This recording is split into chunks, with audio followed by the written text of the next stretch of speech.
Jacques Damram l'a souligné. Entre éleveurs et agriculteurs, la transhumance fait naître parfois des conflits. Il faut donc développer des stratégies de coexistence pacifique entre ces deux entités. Le sujet a rassemblé à Lomé les acteurs impliqués de la sous-région en vue d'élaborer un plaidoyer axé sur la mobilité pastorale transfrontalière, beaucoup plus apaisée au sein des communes. Reportage de Marie-Thérèse Nabédé.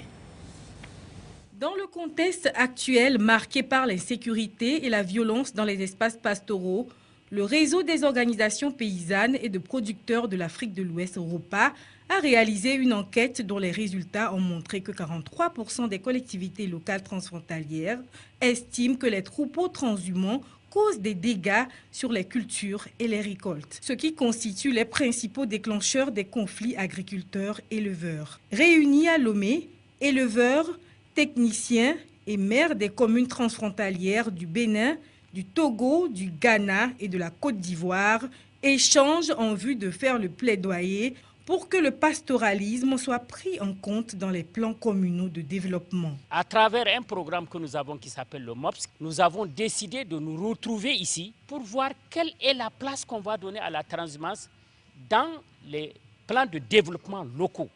Il ne s'agit pas seulement de voir la transhumance comme des acteurs qui viennent, qui passent, mais voir la transhumance comme des acteurs de développement.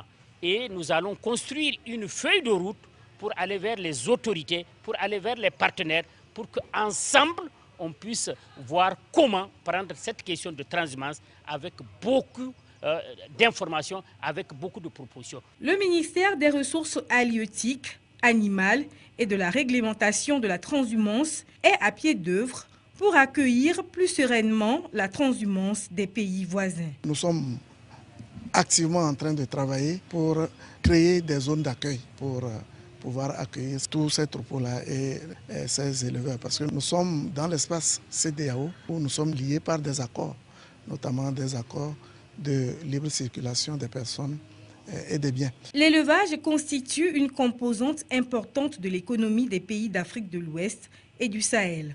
Selon le ROPA, il est attendu des éleveurs ouest-africains de produire plus et mieux pour assurer une alimentation durable des populations.